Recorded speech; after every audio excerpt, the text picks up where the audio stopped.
What are we doing here?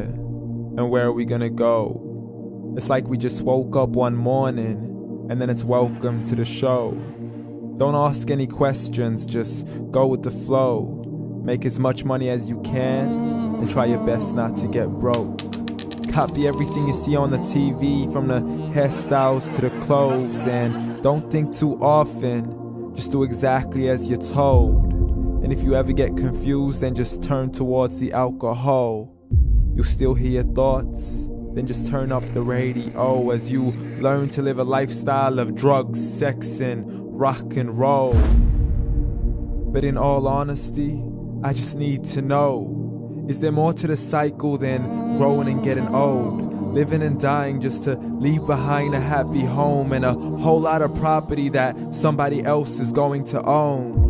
I just really need to know before the casket's closed, 'cause I'm not willing to gamble with my soul, nor am I ready to take any chances. These are just simple life questions and I'm just searching for some answers.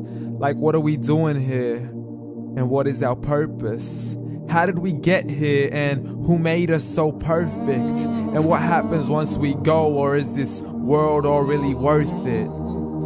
Questions we don't answer because apparently we don't really have to. There's no purpose to this life and our existence is merely natural. Then in that case, please let me ask you, did you create yourself, or was it somebody else who had fashioned you? 'Cause you're a being that's impeccable, faultless and unparalleled. You're a product of supreme intelligence and I'm merely being rational. For there isn't a camera on this earth that can come close to the human eye, nor a computer that can compete alongside the human mind. And if the whole world was to come together, we wouldn't be able to create a single fly. So many signs, yet we still deny. As science tries to justify that all this could come from none, when it's a simple sum. 0 plus 0 plus 0 cannot possibly ever give you 1. So from where did all this order come? For everything has its origins, a maker, a creator of its own. I mean, the only reason you're watching this video is because somebody had to press upload. So we can believe in the Big Bang, but I'd rather believe in He who caused it to explode. Allah, the creator of everything along with every single soul. The ever-living, the master, the only one who is in control. Unlike his creation, beyond our imagination. And no, he's not a man, nor does he have any partners in association. He's on his own. And no, he did not ever leave us alone. Just like every manufacturer, he left us with an instruction manual. The Quran and Islam, and I'm sorry to jump to conclusions, but it's the only one possible. The only definition of God is the one and only supreme being. It's logical, a book with 0 contradictions, with miracles that are both scientific and historical, all revealed over 1400 years ago. Like the detailed description of the human embryo. The descriptions of the human embryo in the Quran cannot be based on scientific knowledge in the 7th century. To the mountains as pegs holding firm the earth below, and the 2 seas that don't mix in a complete separate flow. To the planets in orbit, alternating night and day as they stay in flow. The expansion of the universe and the creation of everything from H2O.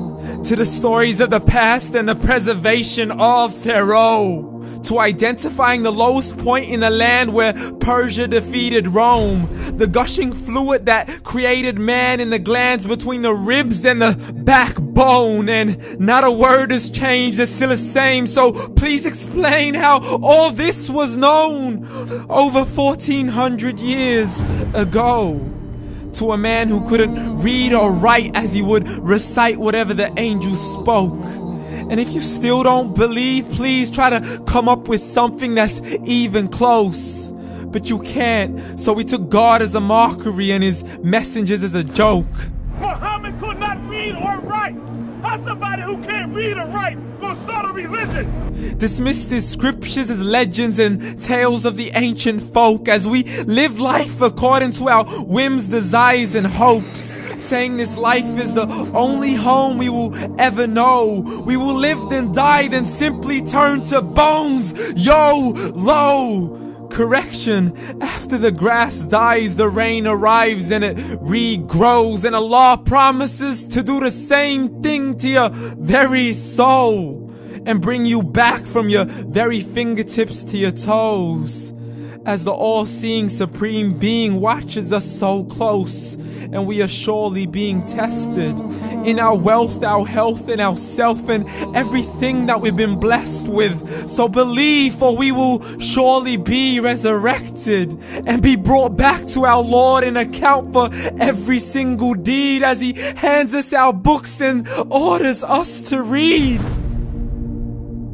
From the bad to the good and everything in between. You yourself are sufficient for your own accountability, so don't be mad at me. You are the one who thought He wouldn't come back to me. I gave you a whole life long to search after me, but you were busy in all that which was temporary. So read, and glad tidings to all those who believed. And if you disbelieve, read. And don't let that day be the first day you find out what your life really means. Read.